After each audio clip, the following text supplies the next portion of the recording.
രാഹുലെ, കണ്ണൂർ വെച്ച് നമ്മുടെ ആരോഗ്യമന്ത്രി ആക്രമിക്കപ്പെട്ട സംഭവം ഗവൺമെന്റ് റിപ്പോർട്ടിലാണ് ഇവിടെ യൂത്ത് കോൺഗ്രസ് ഓഫീസുകൾ ആക്രമിക്കപ്പെടുകയും കലാപസമാനമായ ഒരു സാഹചര്യം കേരളത്തിൽ ഉടലെടുക്കുകയും ചെയ്തു. പക്ഷേ ആരോഗ്യമന്ത്രി മൊഴി കൊടുത്തപ്പോൾ കഥയാകെ മാറി മറിഞ്ഞു. KC പ്രവർത്തകർ മാരകായുധങ്ങളുമായി ഒന്നും വന്നിട്ടൊന്നുമില്ല, ഉന്തും തള്ളും ഉണ്ടായത് മാത്രമേ ഉള്ളൂ എന്നാണ് പറയുന്നത്. പക്ഷേ ആരോഗ്യമന്ത്രിയുടെ ഇതുവരെയുള്ള മൗനം ശരിക്കും പറഞ്ഞു കഴിഞ്ഞാൽ കേരളത്തിൽ ഉണ്ടാക്കി വെച്ച ചില പ്രശ്നങ്ങൾ. ഈ വിഷയങ്ങൾക്കെല്ലാം പിന്നിൽ ഗവൺമെൻറ് മൊഴിയേക്കാൾ ഉപരി വീണ ജോർജിൻ്റെ മൗനമല്ലേ കാരണം? അന്ന് ഞാൻ കണ്ടതാണ്. CPM നേതാക്കന്മാർ പറഞ്ഞൊരു പ്രസ്താവന ഉണ്ടായിരുന്നു.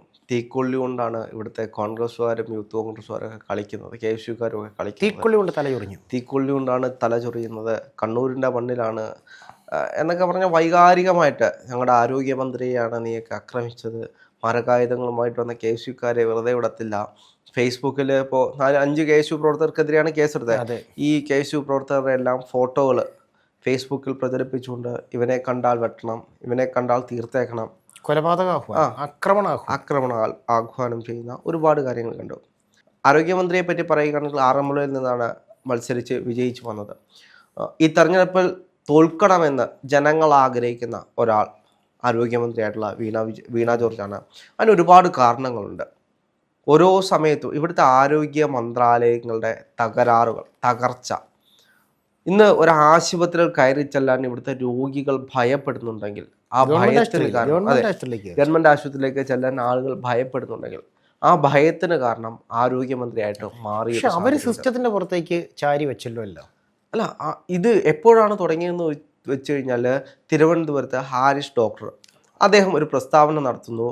അത് കൃത്യമായി കണ്ട് പരിഹരിച്ചു കൊണ്ടുപോകേണ്ട ആരോഗ്യമന്ത്രി മാധ്യമങ്ങളുടെ മുന്നിലേക്ക് വന്നിട്ട് പറയുന്നത് ഇത് സിസ്റ്റത്തിൻ്റെ പാളിച്ചയാണ്, നമുക്കിതിലൊന്നും ചെയ്യാൻ കഴിയില്ല എന്നാണ് പറയുന്നത്. അങ്ങനെയാണെങ്കിൽ ഇവിടെ സിസ്റ്റം ബിൽഡ് ചെയ്ത് വെച്ചാൽ പോരെ? ഡോക്ടർ പറഞ്ഞു അല്ല, അതിന് മേളിലേക്ക് ഒരു ആരോഗ്യമന്ത്രിയോ മറ്റു സംവിധാനങ്ങളോ ഒന്നും വേണ്ടല്ലോ. ഇവിടെ ഒരു അങ്ങനെയാണെങ്കിൽ മുഖ്യമന്ത്രിയും വേണ്ട, ഇവിടെ ഒരു സിസ്റ്റം ബിൽഡ് ചെയ്ത് വെച്ചിട്ടുണ്ട്, ആ സിസ്റ്റം അങ്ങ് ചെയ്തോളും എന്നങ്ങ് പറഞ്ഞാൽ പോരെ? അതെ, അല്ല, ഹാരിസ് ഡോക്ടർ പറഞ്ഞ അദ്ദേഹം പോക്കറ്റിൽ നിന്ന് പണം എടുത്താണെങ്കിലും ആശുപത്രിക്ക് വേണ്ട സാധനങ്ങൾ മേടിച്ചു കൊടുക്കാം. ഫണ്ടില്ലായികൊന്നും ഇല്ലല്ലോ. ആവശ്യത്തിലധികം ഫണ്ട് പല ആവശ്യങ്ങൾക്കായിട്ട് കടമെടുക്കുന്നുണ്ട്.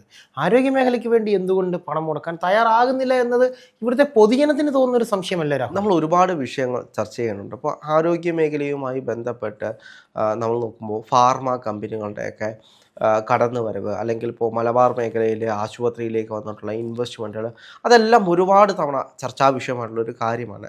പക്ഷേ കേരളത്തിലെ ആരോഗ്യ വകുപ്പ് ഒരു ഫ്ലോപ്പാണ്. ഇപ്പം ആരോഗ്യമന്ത്രി ശൈലജ ടീച്ചർ ഉണ്ടായിരുന്ന സമയത്ത് നമ്പർ 1 ആരോഗ്യ മേഖല എന്നുള്ളൊരു ബ്രാൻഡ് CPM ഉണ്ടാക്കിയെടുക്കാൻ കഴിഞ്ഞിട്ടുണ്ട്. ഇനി നമ്മൾ എത്ര ഇല്ല എന്ന് പറഞ്ഞു കഴിഞ്ഞാലും CPM ഉണ്ടാക്കിയെടുക്കാൻ കഴിഞ്ഞിട്ടുണ്ട്. നമ്പർ 1, കേരളത്തിലെ നമ്പർ 1 ആരോഗ്യ സംവിധാനം എന്ന് ഉണ്ടാക്കിയെടുക്കാൻ കഴിഞ്ഞിട്ടുണ്ട്. പക്ഷെ അത് തകർക്കാൻ ഇവിടുത്തെ വീണ ജോർജിന് കഴിഞ്ഞു എന്നതൊരു യാഥാർത്ഥ്യമാണ്. അവർ പറയുന്ന ഓരോ പ്രസ്താവനകൾക്കുണ്ട്. ഇപ്പോൾ പല തവണയും ഇപ്പോൾ ഇതിനകത്തെല്ലാം ഓടിച്ചെന്നു എന്ന് പറഞ്ഞിട്ട് കാര്യമില്ലല്ലോ. കൃത്യമായിട്ട് ഇടപെട്ട് അതിന് പരിഹാരം കണ്ടെത്തുക. ആരോഗ്യ മേഖലയെല്ലാം ഓൺലൈൻ ആയിക്കൊണ്ടിരിക്കുന്ന ഒരു സാഹചര്യമാണ് നിലവിലുള്ളത്. അപ്പോൾ ഇത് എത്ര ഓൺലൈൻ ആക്കി എന്ന് പറഞ്ഞു കഴിഞ്ഞാലും പെട്ടെന്ന് അത്യാഹിത വിഭാഗത്തിലേക്ക് വരുന്ന ഒരുപാട് ജനങ്ങളുണ്ട്. ഇവരനുഭവിക്കുന്ന ഒരുപാട് പ്രശ്നങ്ങളുണ്ട്. തിരുവനന്തപുരം മെഡിക്കൽ കോളേജിൽ ചെന്ന് കഴിഞ്ഞാൽ ഇപ്പോഴും സാധാരണപ്പെട്ട ഒരു മനുഷ്യൻ ചെന്ന് കഴിഞ്ഞാൽ അവൻ അനുഭവിക്കുന്ന ഒരു മാനസിക സംഘർഷമുണ്ട്. അത് ഉദ്യോഗസ്ഥരുടെ ഭാഗത്തു നിന്നും ഇത്തരത്തിലുള്ള ഒരുപാട് സിസ്റ്റത്തിൻ്റെ ഭാഗത്തു നിന്നാണ്. എന്തുകൊണ്ടാണ് എന്ന് ചോദിച്ചു കഴിഞ്ഞാൽ ലക്ഷങ്ങൾ വരുന്നതാണ്. ഒരു ദിവസം ലക്ഷക്കണക്കിന് ആളുകൾ തിരുവനന്തപുരം മെഡിക്കൽ കോളേജിലേക്ക് വരുന്നതാണ്. അവരുടെ എല്ലാം മാനസിക വികാരം വ്യത്യസ്തമായിരിക്കും. അപ്പോൾ അവിടെ നിൽക്കുന്ന ഉദ്യോഗസ്ഥർ അതിനനുസരിച്ച് മാറി ചിന്തിക്കേണ്ടതുണ്ട്. ഇതവർ ദേഷ്യപ്പെട്ടുകൊണ്ട് ഒരു സാധാരണപ്പെട്ട, ഞാൻ പലപ്പോഴും ഈ തിരുവനന്തപുരം മെഡിക്കൽ കോളേജുമായി ബന്ധപ്പെട്ട് പോകുമ്പോൾ വയസ്സായിട്ടുള്ള ആളുകളായിരിക്കും വരുന്നത്. അവരുടെ കൂടെ ആരും ചിലപ്പോൾ വന്ന് കാണത്തില്ല. അപ്പോൾ ഒരു അച്ഛനും അമ്മയും കൂടി വരികയാണെങ്കിൽ അച്ഛനെ ചിലപ്പോൾ പെട്ടെന്ന് ആശുപത്രിയിൽ അഡ്മിറ്റ് ആകുന്നു, അമ്മ ഒറ്റയ്ക്കുള്ളതായിരിക്കും. ഇത് എല്ലായിടത്തും പോയി നിൽക്കാനുള്ള ഒരു സാഹചര്യം ഉണ്ടാകില്ല. അപ്പോൾ ഈ അവിടെ നിൽക്കുന്ന സ്റ്റാഫിനോട് ചോദിക്കുമ്പോൾ വളരെ മോശമായിട്ട് സംസാരിക്കുന്ന സ്റ്റാഫുകളുണ്ട്, അടിച്ചമർത്തുന്ന സ്റ്റാഫുകളുണ്ട്, ഒച്ച വെച്ച് ആട്ടി ഓടിക്കുന്ന സ്റ്റാഫുകളുണ്ട്. അങ്ങനെയുള്ള ഒരുപാട് പ്രശ്നങ്ങൾ അവിടെ നിലനിൽക്കുന്നുണ്ട്. പിന്നെ 100 സ്ഥലത്ത് പോകണം. പിന്നെ ആരോഗ്യ ഇൻഷുറൻസ് എന്ന പേരിൽ ജനങ്ങളെ പറ്റിക്കുന്നൊരു പരിപാടിയുണ്ട്. അപ്പോൾ ഇൻഷുറൻസ് ഉണ്ട് എന്ന് പറഞ്ഞിട്ടായിരിക്കും തിരുവനന്തപുരം മെഡിക്കൽ കോളേജിലൊക്കെ ചെല്ലുന്നത്. കാർഡൊക്കെ ശരിയാക്കി ഈ കാർഡ് കൊടുക്കുമ്പോൾ പറയും പൈസ ഇല്ലെന്ന്. അങ്ങനെ പറ്റിയിരിക്കുന്ന ഒരുപാട് ആളുകളുണ്ട്. അപ്പോൾ ഇങ്ങനെയുള്ള ഒരുപാട് പ്രശ്നങ്ങൾ മെഡിക്കൽ കോളേജുകളുമായി ബന്ധപ്പെട്ടുന്നുണ്ട്. മെഡിക്കൽ കോളേജുകൾ മാത്രമല്ലല്ലോ ആരോഗ്യ സംവിധാനം എന്ന് പറയുന്നത്. അതിനപ്പുറത്തേക്ക് താലൂക്ക് ആശുപത്രികൾ, നമുക്ക് തന്നെ അറിയാം നമ്മുടെ തൊട്ടടുത്തുള്ള ആലുവ താലൂക്ക് ആശുപത്രി ഉണ്ടാകുന്ന വിഷയങ്ങളാണെങ്കിലും അതേപോലെ തന്നെ കേരളത്തിലെ പല സ്ഥലങ്ങളിലുമുള്ള ആരോഗ്യ മേഖലയിലെ താലൂക്ക് ആശുപത്രികൾ സംഭവിച്ചുകൊണ്ടിരിക്കുന്നതും പ്രാഥമിക ആരോഗ്യ കേന്ദ്രങ്ങൾ സംഭവിച്ചുകൊണ്ടിരിക്കുന്നതും എന്താണെന്ന് ഇന്നൊക്കെ ഡോക്ടറെ കാണാൻ എളുപ്പമാണ്, ഇന്ന് മരുന്ന് കിട്ടാനാണ് വളരെ ബുദ്ധിമുട്ട്. ഡോക്ടറെ കാണാൻ 1 മണിക്കൂർ കൊണ്ട് നമ്മൾ ക്യൂ നിന്ന് ഡോക്ടറെ കണ്ട് ഇറങ്ങിക്കഴിഞ്ഞാൽ മരുന്ന് വാങ്ങിക്കണമെങ്കിൽ 4-5 മണിക്കൂറും ക്യൂ നിൽക്കേണ്ട ഒരു അവസ്ഥയുണ്ട്. അതേപോലെ തന്നെ രാഹുലെ, എനിക്ക് ഉള്ള മറ്റൊരു സംശയമാണ്. കാരണം ഈ ആരോഗ്യമേഖലയിലെ എക്യുപ്മെൻസിൻ്റെ കുറവ് സിസ്റ്റത്തിൻ്റെ തകരാറാവാം. ഈ വീണ ജോർജ് പറഞ്ഞതിനോട് ഞാൻ 100% യോജിക്കുന്നു. സിസ്റ്റത്തിൻ്റെ തകരാറാവാം. കാരണം കൃത്യമായി ഇന്ന സാധനങ്ങളുടെ കുറവുണ്ടെന്നുള്ളത് ഈ സിസ്റ്റത്തിൽ നിൽക്കുന്നവർ ആരോഗ്യമന്ത്രി അറിയിക്കുന്നില്ല എന്ന് തന്നെ ഇരിക്കട്ടെ, അപ്പോഴും ശസ്ത്രക്രിയാ ഉപകരണങ്ങൾ ശരീരത്തിനുള്ളിൽ വെച്ച് മറന്നു പോകുന്ന പ്രവണത അതെന്ത് സിസ്റ്റത്തിൻ്റെ തകരാറാണ്? ഇതിനകത്ത് നമുക്ക് ഡോക്ടർമാരെയും കുറ്റം പറയാൻ കഴിയില്ല. ഒരു ഡോക്ടർക്ക് ഒരു ദിവസം ഒരു രോഗിയെ നോക്കുന്നതിൽ വലിയ പരിമിതികളുണ്ട്. അപ്പം കൃത്യമായിട്ടുള്ള നേഴ്സിംഗ് സിസ്റ്റം, നേഴ്സുമാരെ കിട്ടാനില്ലാത്തൊരു സാഹചര്യം ഉണ്ട്. കിട്ടാനില്ലാത്തതല്ല, എല്ലാം പിൻവാതിൽ നിയമനമാണ്. എത്ര ആശുപത്രികൾ കൃത്യമായിട്ട്, സർക്കാർ ആശുപത്രികളുടെ കാര്യമാണ് പറയുന്നത്, എത്ര സർക്കാർ ആശുപത്രികളിൽ കൃത്യമായിട്ട് ഈ ഡോക്ടർമാരെയും നേഴ്സുമാരെയും കൃത്യമായിട്ട് റിക്രൂട്ട് ചെയ്യുന്നുണ്ട് എന്നുള്ളൊരു ചോദ്യം ബാക്കിയാണ്. എല്ലാം താൽക്കാലിക നിയമനങ്ങളാണ്, വേണമെങ്കിൽ ജോലി ചെയ്താൽ മതി എന്നുള്ള ആറ്റിറ്റ്യൂഡിൽ പോകുന്ന പല നേഴ്സുമാരും ഉണ്ട് എന്നതൊരു യാഥാർത്ഥ്യമാണ്. അല്ല, ഈ ഒരു ചോദ്യം രാഹുൽ ചോദിക്കുമ്പോൾ എനിക്ക് മനസ്സിലേക്ക് വരുന്ന മറ്റൊരു ചോദ്യം, രാഹുലിനോട് ചോദിക്കാനുള്ള മറ്റൊരു ചോദ്യമുണ്ട്. അതായത് രാഹുൽ, നമ്മുടെ കേരളത്തിൽ എത്ര മികച്ച സർക്കാർ നഴ്സിംഗ് കോളേജുകളുണ്ട് എന്നതും കൂടി ഇവിടെ ചർച്ച ചെയ്യപ്പെടണം. കാരണം മറ്റൊന്നും കൊണ്ടല്ല, കേരളത്തിൽ നിന്ന് നഴ്സിംഗ് പഠിച്ചിട്ടുള്ള ഒരു വിദ്യാർത്ഥിയോട് ചോദിച്ചാൽ അവൻ പഠിച്ചിട്ടുള്ളത് ഒന്നുകിൽ ബാംഗ്ലൂർ അല്ലെങ്കിൽ മംഗലാപുരം, ഈ ഒരു ഏരിയകളിലാണ്. കേരളത്തിലെ നഴ്സിംഗ് കോളേജ്, ഞാൻ ഇന്നലെ ഒരു ബാർബർ ഷോപ്പിൽ ചെന്നിരുന്ന സമയത്ത് ഒരു പയ്യൻ, അവൻ ഡൽഹിയിൽ, അതായത് പുറത്തേക്ക് പോകുന്നതിന് ഇപ്പോഴും ഡൽഹിയിലൊരു കുറച്ചാൾ ട്രെയിനിങ് ചെയ്യണം. അപ്പോൾ അവിടെ ഒരു ഹോസ്പിറ്റലിൽ കയറണം. അപ്പോൾ അവിടെ ചോദിച്ചു കേരളത്തിലാണോ പഠിച്ചതെന്ന് ചോദിച്ചു. അവൻ പറഞ്ഞു ഇല്ല, കേരളത്തിൽ അങ്ങനെ നമുക്ക് പഠിക്കാനായിട്ട് വളരെ കുറച്ച് കോളേജുകളുള്ളൂ, പ്രൈവറ്റാണ്, അവിടെയൊക്കെ കിട്ടാനായിട്ട് വലിയ പാടാണ്.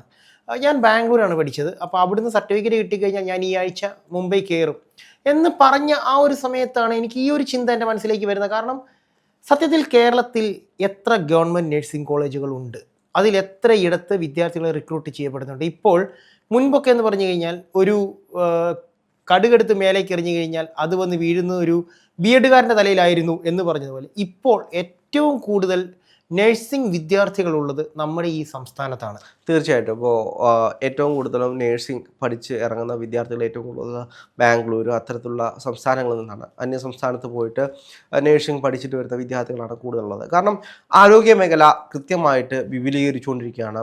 നിരവധി പ്രൈവറ്റ് ഹോസ്പിറ്റലുകൾ കേരളത്തിലേക്ക് വന്നുകൊണ്ടിരിക്കുകയാണ്. മുക്കിന് ഓരോ പ്രൈവറ്റ് ഹോസ്പിറ്റലുകൾ പൊങ്ങി വരുന്നുണ്ട് ഓരോ തവണയായിട്ട്.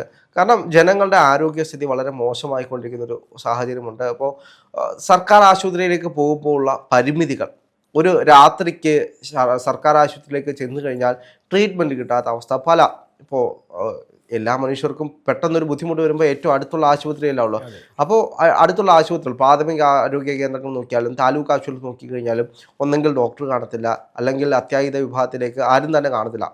നോക്കാനും കാണാനും ആരുമില്ലാതെ മാറുന്ന ആശുപത്രികൾ, 1-2 ഡോക്ടർമാരെ കാണും, നിരവധി രോഗികളായിരിക്കും രാത്രിയിലേക്ക് വരുന്നത്. അപ്പോൾ ഇവരെ ഒന്ന് കൃത്യമായിട്ട് നോക്കാനും കാണാനും ആരും പ്രൈവറ്റ് ആശുപത്രിയിലേക്ക് പോകും. അവിടെ ചെല്ലുമ്പോൾ കൃത്യമായിട്ടുള്ള പരിഗണന കിട്ടും. ഒരു രോഗിയെ സംബന്ധിച്ച് അവൻ വയ്യാതെയാണ് വരുന്നത്, ആ ഒരു പരിഗണന കൊടുത്താൽ മതി. ഇന്ന് എത്ര സർക്കാർ ആശുപത്രികളിൽ ആ പരിഗണന കൊടുക്കുന്നുണ്ട് എന്നൊരു ചോദ്യമുണ്ട്. എല്ലാവർക്കും വയ്യായികയാണ് എന്ന് കരുതി ഒരു രോഗിക്ക് കൊടുക്കേണ്ട ഒരു പരിഗണനയുണ്ട്.